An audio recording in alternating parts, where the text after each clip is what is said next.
Hi, welcome to The Dead Prophet. I'm your host, Mike Beckett. It is an honor and privilege to have Beth Caulfield back on our show. It's been a little while.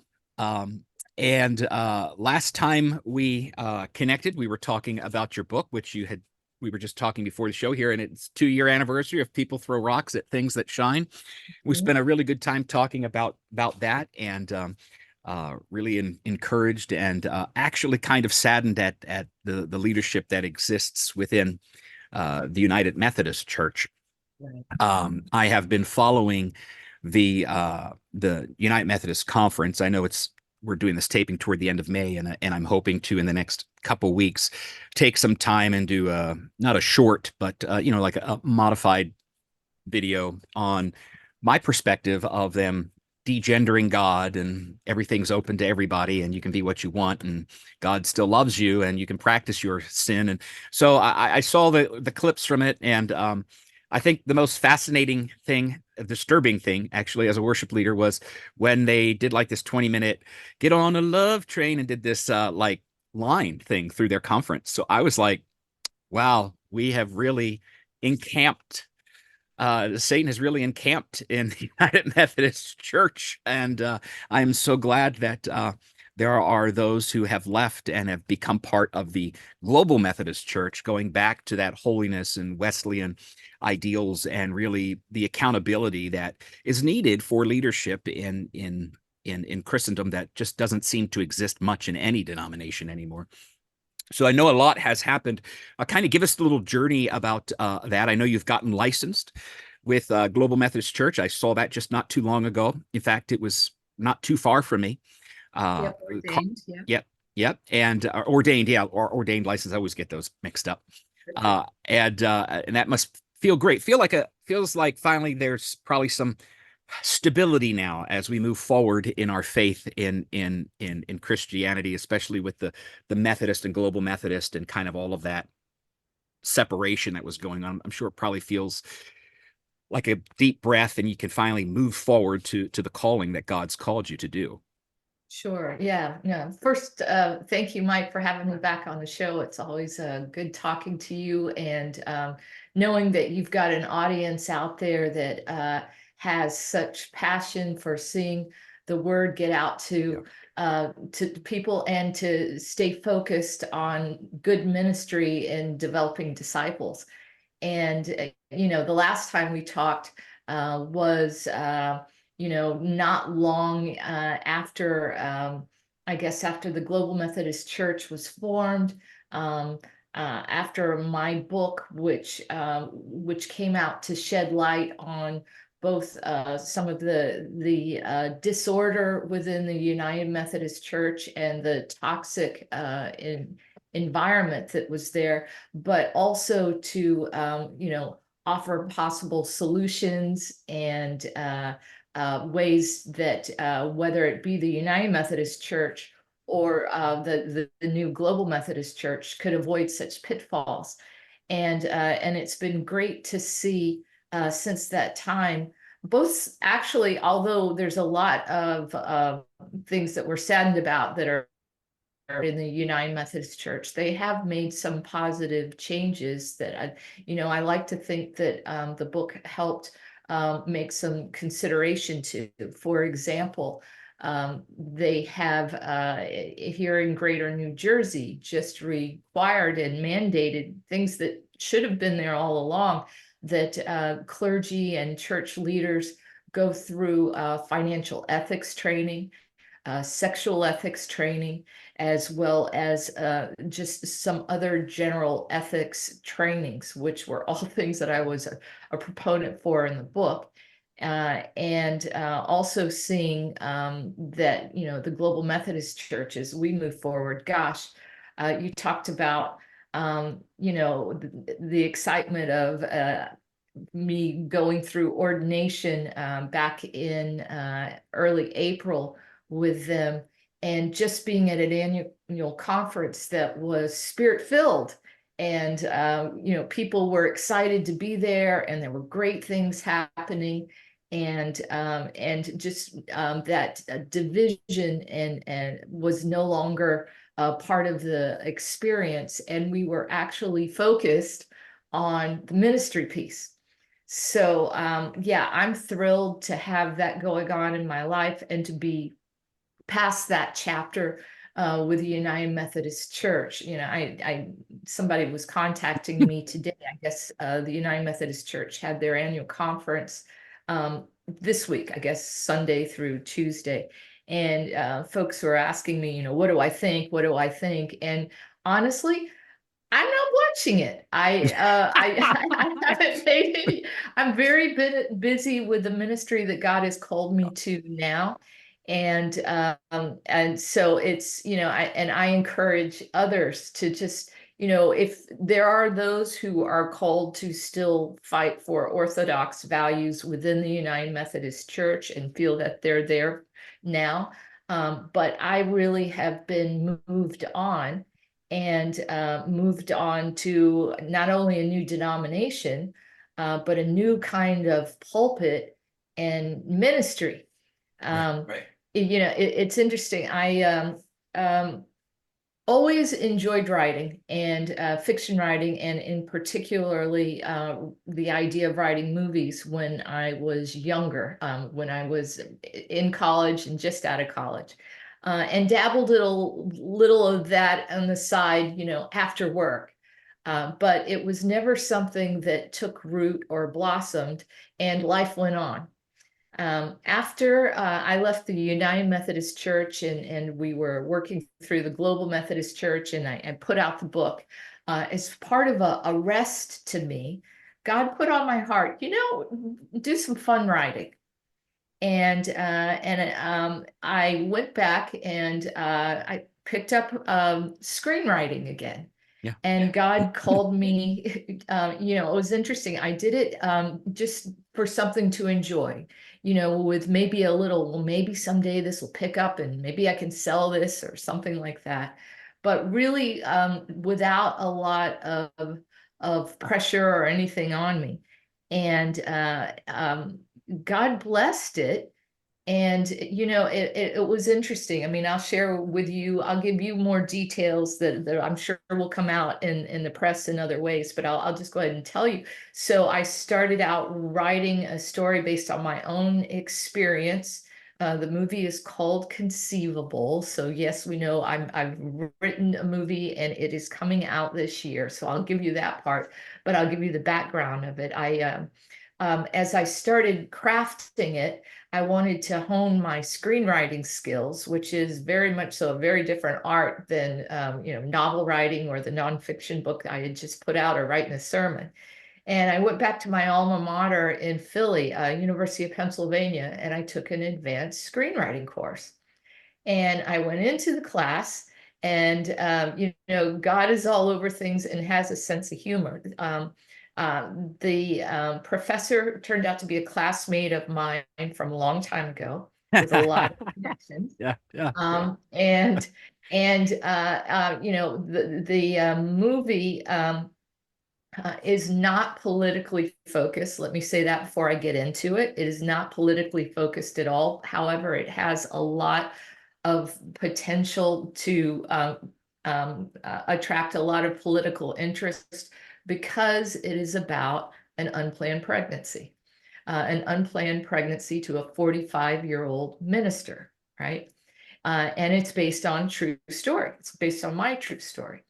So I go into this class at a very progressive, you know, Ivy League school, and I find that my professor, first of all, Maisie Biden was in my class. That's the president's granddaughter, Hunter Biden's daughter. So I've got her. Clearly, you can't get away from politics when you think of that name. And I'm sure she'll have quite the screen to write by the time she's done. Well, yeah. Well, I've read some of her stuff, and she's a fine young woman. Let me just say that. And then at the same time, my professor is the first cousin to Kellyanne Conway, which anybody who knows about the other end of the political spectrum knows who she is. So here I've got these two things. And I'm in this class with these kids who are not only am I reading in their work, but they're reading my work. And, if this had not gone any further as a ministry, that was an amazing thing to have these kids reading a faith-based script with a very pro-life stance, but done without in a non-judgmental way, with these young up and coming, very bright collegians. And I think it's funny. The first person who actually read the part of my lead character was Maisie Biden, and we became great friends. And I keep here on my desk, that class gave me an award for best screenplay and best student in the class. And Nice. so it just, it's hysterical, the old minister, right? And it just, so if nothing more had happened, that was great. So I finished the screenplay in March of 2023, so just over a year ago. Sent it off to a Christian Creatives contest. That was in April, won the contest.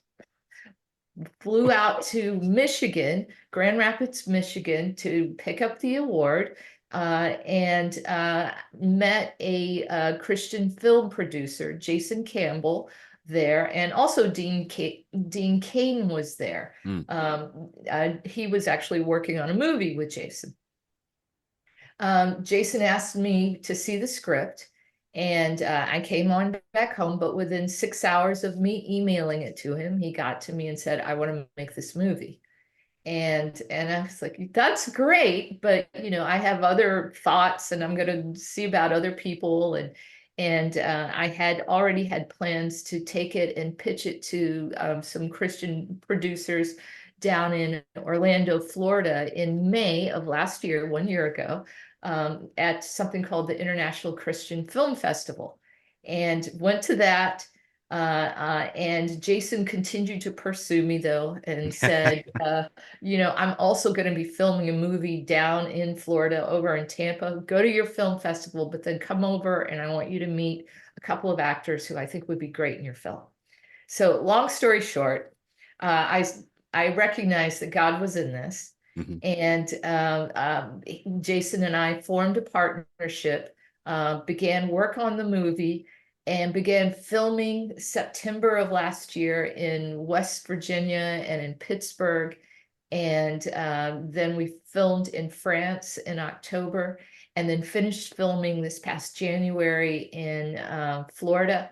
And now are in something, and getting very close, something called post-production, and plan on the movie coming out later this year, unless some of my distributor people have a different marketing plan, but it looks like very soon.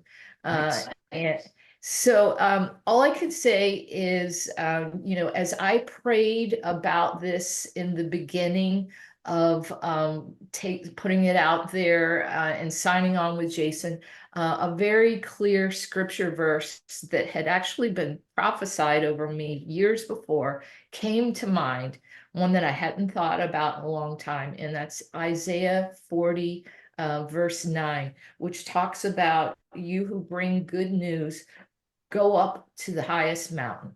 Get up on the highest mountain and lift your voice and say to the people, here is your God. And of course I'm paraphrasing, but that's the verse.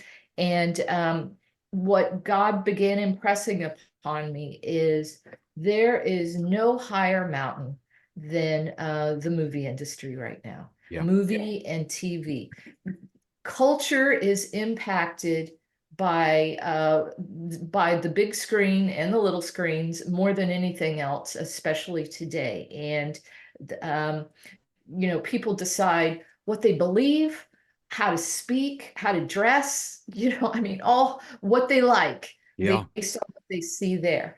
And at the same time, there's becoming more of an awareness that people are getting tired of a lot of the drivel that's coming out of, and I call it Hollywood, but a lot of things that just are not God honoring, and there is a backlash against it.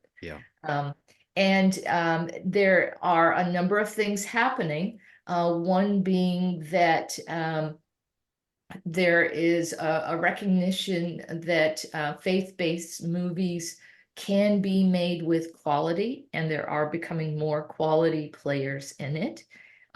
It's taken, people are taking note. I mean, I don't have to tell you of films Yep. like Sound of Freedom and Jesus Revolution that came out last year, and this year Cabrini, and there's one coming out this weekend that's going to be very good, by the way, called Sight. There's just more and more, and the quality is going up. And what God impressed upon me is I need to be part of that quality improvement, both in giving a better story that's not preachy or Mhm. saccharine and always ends with praying the Jesus prayer. Not that there's anything wrong Right, with right. that, but that's become a Something a many. little packaging the same message in a different venue where it catches the viewer a little off guard and makes them vulnerable, more vulnerable, I think, because That's when you go to a movie and it's a Christian movie, the first thing you think, okay, there's going to be this massive crusade, people are going to give their lives to Christ. Even with the Kendrick brothers, and I have to say, I think really the shift in dynamic in Christian film really took a shift with the Kendrick brothers and their gamble that they made that's many, many, many years ago. that's right. And But when they came out with that, was it Flywheel?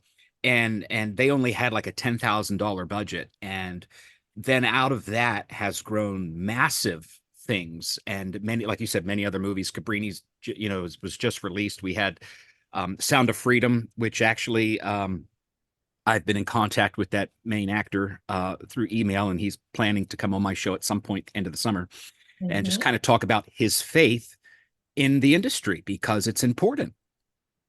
Yeah, and that's it. The other piece though that I feel called to and is not only leading people to salvation through the film, but helping people grow as disciples. And to put, I'm Methodist, I'm Wesleyan holiness heritage, and we have not entered this arena yet. And Right. I feel the call to be the one to do that. If you look at, you mentioned the Kendrick brothers, the other one are the Irwin brothers, Yep. Dallas Jenkins, who's done The Chosen. Um, Angel Films, most of that is Southern Baptist, the brothers. Mhm. Dallas Jenkins, he comes out of a non-denominational background, and some of our Catholic friends have done some great things. Cabrini, Father Stu, of course, Mel Gibson's Passion of the Christ is the gold star in Right. terms Yep. of the success that it's had. But we have really not done a Wesleyan holiness look that shows interacting with the Spirit in modern day, following God's lead, and the realities of that looks like in modern life, not cutting out the bad stuff that we have to go through and putting and sugarcoating it, but rather showing it so that it encourages others that you can do that. And Yeah. that is a major part of the film that I'm doing. The second piece is, you've heard Hollywood continue, and rightfully so, complain for years that there are not enough female written and directed pieces that are produced. The same thing is true in the faith-based industry. Every name I just mentioned Right. is male, Right. and the challenge there and the opening is that certainly a female life experience has different nuances and issues that need to be brought up that can only best be expressed coming out of that voice. Hmm. So even when there have been scripts written by women, um, turned over and directed and produced by male, there's a natural difference there. And the not that that is bad, but there is more of that voice needed from the female side, And that is something that, I've been called to be part of. And it's important too, because the reality is the larger part of faith-based films, especially right now, are women. We're the ones watching them. Yeah. The Yeah. movie that I've written is about a family's experience and a bunch of friends, but I've written it to a target audience of women 35 and up. Now, Mhm. I think men will enjoy it too, but because of the subject matter, it's not a kid-friendly movie. Mhm. That doesn't mean that I've put anything there's not inappropriate content in terms of swearing or anything like that, but it's an adult subject matter. It's about an unplanned pregnancy. Yeah. Yeah. Wow. I mean, that is just amazing and encouraging, because that is one area I know when I teach sociology, I usually get it at least once a year at the one university I adjunct at. And when I teach sociology, one of the things when we get to the gender section, beyond the, I can decide to wake up today and be, a geranium and just sit and stand in the corner and say, bring me whatever. You can do whatever you want today. There's like 144 different genders apparently out there that we can pick from. But I talked about the demasculinity of males in our Hollywood scene. If you go back and you look at like Everybody Loves Raymond, now that used to be one of my favorite shows early on, but when you look at that, you could tell Deborah wears the pants and Raymond wears the skirt, and he's scared of his wife, and it's like role reversal. And we see other shows where that's where we have demasculine. Not that men need to be this masculine, Hercules up there, but we have like played into society's, I want to say, hyper feminism that is hurting our society and not helping. Whereas true feminism is the bringing in that equality component. But I think that Hollywood has distorted the roles of men and women as God has planned them to be. And we see that on the screen in every probably sitcom we come up with. And students sit there and are like, no, that's not true. And then when I play a clip from a particular show that's out today or a show that was out 10 years ago, and they sit there and like, I never noticed that. Like you said, people are being educated and trained through this medium, and a lot of times they're not even realizing it. And then they start walking into the culture of whatever that might be. And I think that's powerful that we have somebody, especially female, who is writing stuff to get the message of the gospel out and to kind of readjust, if you will, what Hollywood has played in the role of what a male and or female is. Would that be a good assessment? Well, in all honesty, that has not been a focus of my film or my Hmm. ministry. What is more a focus is bringing legitimacy and insight to the female experience. Hmm. So, if I had written this movie as a man who has never gone through being pregnant. Right. There, and it's funny because I'm going through this with one of my editors right now.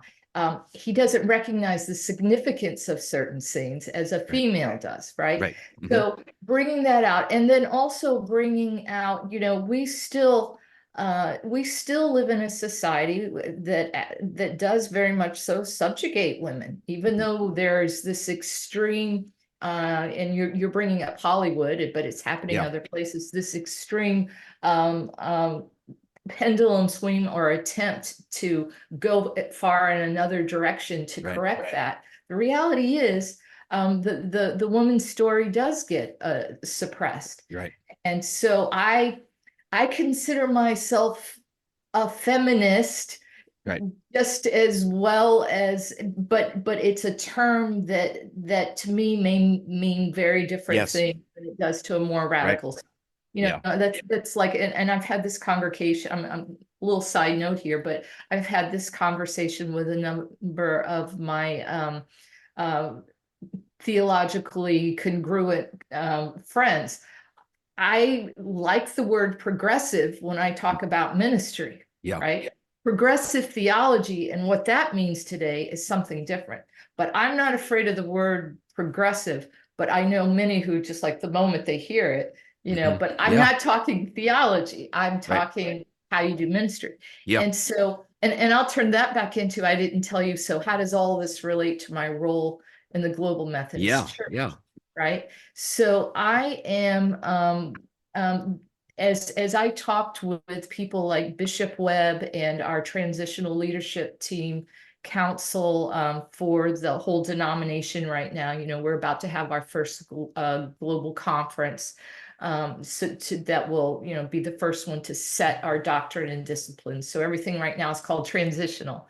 But as I talk to the leaders there, as I talk to our president pro tem here in the Northeast, Steve Taylor, what we came into a strong agreement and excitement about is the opportunity for ministry in cinematic arts in a number of ways. One, there's obviously what I'm doing in putting movies out, right?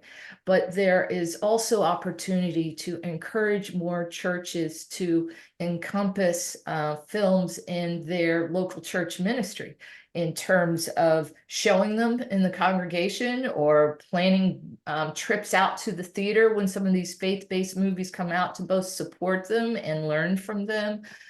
There's a lot of things that can go on in addition to just viewing the movie, small group work. There is also a great opportunity for, especially for larger churches, to make their own films, get involved in that. I mean, the Kendrick brothers and the Irwin brothers come out of a big Southern Baptist church down in Georgia. Yeah. That very much so supported and put together their first films. The opportunities to get in this industry are much less cost prohibitive today, both because technology for the equipment the cost has gone down. A recognition that you don't have to go to Southern California to make a movie. There are many, for years, people have talked about Atlanta and Toronto and Florida. But even those places are kind of experiencing a shift, and other locations are recognizing the value of bringing filmmakers in and providing tax credits and so forth, or just are in a lower cost of living place. So it's possible to make a movie that you, from a technological aspect of it, that maybe they couldn't have done before. And so getting churches involved in thinking that and supporting that, and then recognizing what a huge ministry actually making movies is to their local community. Yeah. I can't tell you the amount of ministry that I've had in just the production of the film. First, just on set. I mean, I've given communion in a hospital to actors and actresses and the local staff right before we, started shooting. I've done it on a yacht in Florida with a ship captain and people. I've done it in an apartment in France, and actually had people there who had never taken communion before, and were like, well, we'll just watch. And then when they listened to the whole thing, said, I kind of like to do that. Yeah. Yeah. That's Wow. so that's sharing the gospel. I've given people their first Bibles who've been on set, who've been like, well, no, I've never read the Bible. I don't have a Bible. Give them a Bible. When we come into town and I call up a car dealership and say, we're making this movie and I need a convertible BMW. That's an actual thing that happened. They hear what we're doing. They think it's great. They want to support it. The whole dealership finds out, and they're excited about being part of something like that. So there's both the helping disciple others, introducing the gospel. All that can happen with anyone who gets involved with a local production. So I want to bring more of that into the church, and that's part of my Yeah. role. The third think that's three. The third thing is helping to encourage other Christians with creative gifts Yeah. to get involved in the faith-based film industry. Hmm. This is a way to safely get involved in an industry that has so many nightmare stories, and whether that's as an actor, as a cinematographer, editor, a lighting person, a sound person, a composer. I mean, the number of people that and places for artists in this industry is amazing. And what could be better than having people use those gifts for God, and to shine a light out there through that. So I'm an ambassador for that, and Yeah. also through my productions offering opportunity for that. I mean, Yeah. this first movie has veteran actors who people know, right?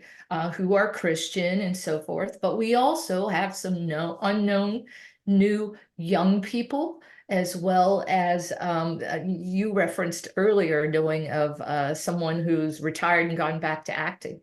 Hmm. That's a great thing for Christians to do. Yeah. It's a wonderful. So all of that is written in a job description that I've been given as part of an extension ministry for me as an ordained elder in the Global Methodist Church. That's awesome. Yeah. That is just awesome. Like I'm ready to say, so your next movie, just give me a ring because I've always wanted to do acting. Well, Okay. I can't say I've always wanted to. I did acting from the time I was 8 years old until I graduated high school. You might remember because you're in Jersey, the Spotlighters. They used to put shows on in Washington Township Oh High yeah. School, and then Oh they had yeah. junior Spotlighters that used to do the shows at the Methodist Church in Mantua. And then Okay. I was in shows at Clearview High School and did stuff like that. And I've always been like, man, I've always wanted to be in like a movie or something because Yeah. I'm the type of person where I make my own schedule. So it's like I got all the time in the world to to do what I Well, need to want to do, So no, pass my name on. yeah, and I would encourage you to look at, the film company that I'm working with for this project is JC Films, out of West Virginia, who have put on a number of level of productions. I mean, they've got productions that are very, very bare bones, inexpensive, and they have a streaming service, but they do film camp, right, for youth and teens to come, and part of that experience is you get in a movie, right? They have clubs all over the world, and I forget how many states. I'm going to say like 30, but Jason would know exactly, or go to their website. But including here in New Jersey and Pennsylvania, where there are local clubs that get together and put together movies. Mhm. And they bring me in, and Mike, I mean, you could come in and be an extra that doesn't say anything. I've got some other Global Methodists who are in my movie, or could have lines, Right, right. and then progress from there. So it is so much fun, right? Yeah. Everybody's excited. That's, I have to say, I'll step back a moment. Part of this, I have to say, has been such a huge blessing from the Lord for me in two major ways. One, he remembered a dream that I had back in my other 20s that I had long forgotten, right? Mhm. And even though I went and started writing, I never thought, even just over a year ago, that it was going to turn into a movie and something that quickly, right? Right. Um, so what a good daddy, what a good father, right? The second piece is, as you know and have experienced, and certainly would know about me and in the book that I've written and some of the other media stuff. I went through a lot of difficult time in the United Methodist Church, and a lot of tears, Yeah. a lot of questioning of my call, questioning what's wrong with me, why am I not being persecuted? I mean, it was very difficult, and um, you know, when I walked out of that was very wounded, Yeah. right? But I can look at you now and tell you about just hang in there because God will restore you. Yeah. And Isn't that and awesome? That is it so is awesome awesome. to the point to where you get to the frustration with I'm just done. I don't understand. But yet the restoration power of Jesus Christ and his love transcends all of our Amen. feelings and all of the situations we're in. And I mean, and that is a powerful, powerful thing. And I And don't think people really understand that until, yeah. like you said, go through that themselves. Yeah, and the other part that is, I believe, a growth, at least in my understanding, is it's not based on the situation. You can get past the situation being what brings you your peace or joy or whatever. And I can look at you very seriously right now and say, if all of a sudden this movie just disappears right now, it doesn't go, whatever happens, which all those possibilities are always out there because the movie industry is like that. I have been blessed already, and Hmm. that is fine. And Hmm. I see God's hand in every step of it, including when I look back at the challenging times in the United Methodist Hmm. Church. He grew me. I have no fear now, Mike. I mean, Yeah. it just it really has been a nice place to grow to, and I can't wait to see where he grows me to next. That is so exciting. I am so excited for this movie, Conceivable, to come out later this year, and I'm sure when it comes out, we'll have to have another get together here and Yes. take us through the what some of those scenes and those special moments of the movie were, that how they relate, and those items and struggles and those moments when Christ came in and just re, kind of, if you will, revived your faith at particular times when you felt that it was falling apart or you felt kind of alone. Right, And right. my dad says these things, because there's times we go through stuff, and I'll text him, and he just tells everybody, even the unsaved, let go and let God. It's like that's Right. his I need to get him a shirt that says that, let go and let God. Because that's it. I mean, the reality is we get so caught up in the circumstance and the situation that we lose focus of really who's in control of and who has control of our life if we let him have control. And that's I just had to laugh. There was something I texted my dad the other day about I was so frustrated with. I'm just texting him, and he's like, in there, he's, well, just let go and let God. And I'm like, what is wrong with you? Why are you telling? And I'm like, I know why you're telling me this because it works. Well, I'm laughing. You're definitely going to want to see the movie then. I can't give away stuff that's in it that we haven't put out yet, but Yeah, you yeah. you will appreciate some scenes with your dad around that subject. So I'll just put it that way. Yeah, yeah, Um, great, great. but yeah, yeah. So I just I appreciate the opportunity to talk about it. I do have a website for the movie that as we start putting together the trailer and announcing where it's going to be showing, and there will be premieres of the movie, and we're working on some things with that. I just can't today tell you anything at this point, but Yeah. uh, the website is conceivablethemovie.com. And T it's H got T some H E though. no yes, THE Okay, conceivablethemovie.com. got it. Yeah. Yeah. Well, we'll make And sure we have. Can we put that at the bottom of our screen if people are sure, interested? Okay, sure, perfect. very welcome to do that. Yeah. And there's some teaser scenes from the movie, but my editors make me make very clear that they are rough cuts.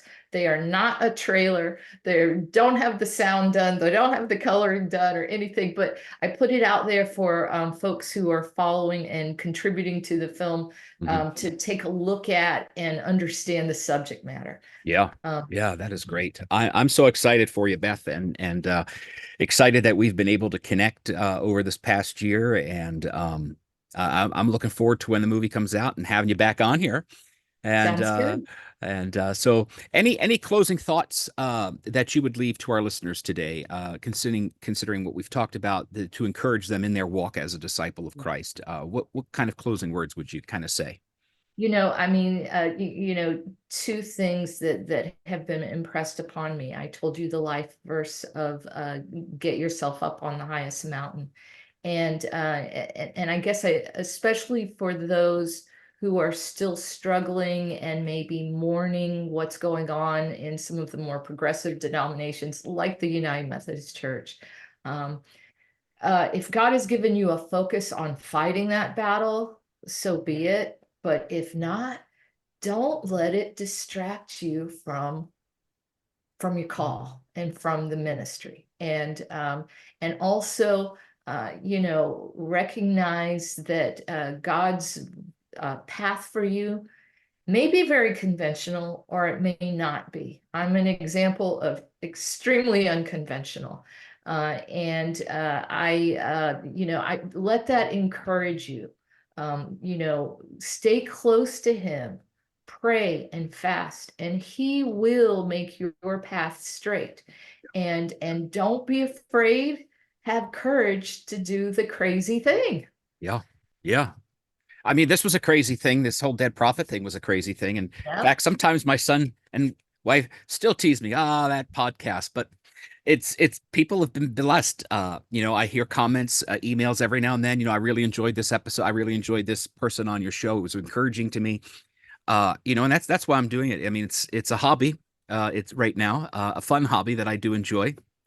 But definitely, doing the thing that may not be the conventional, that God has opened a door for, is and it's amazing, because when you go through that venue, sometimes you see the greatest results for the kingdom than the traditional venue of what you're always used to going through. And I think that's the creativity and the humor, if you will, of God at times That's for us.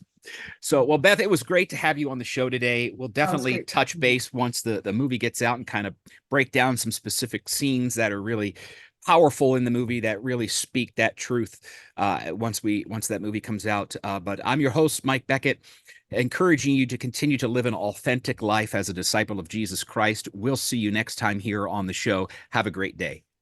Hi, Mike Beckett from The Dead Prophet here. I want to just take a moment and thank you.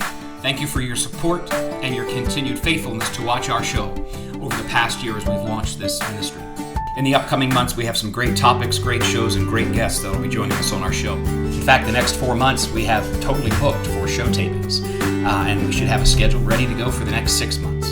We do ask that as you continue to watch our show on YouTube, if you would do us one favor, if you would click the subscribe button. One of our goals by the end of 2024 is to reach 1,000 subscribers, so we can go to that next level as far as YouTube shows go. Don't forget that you can continue to help support us by going to our website, purchasing one of our items, or giving a donation at thedeadprophet.net. Have a great day.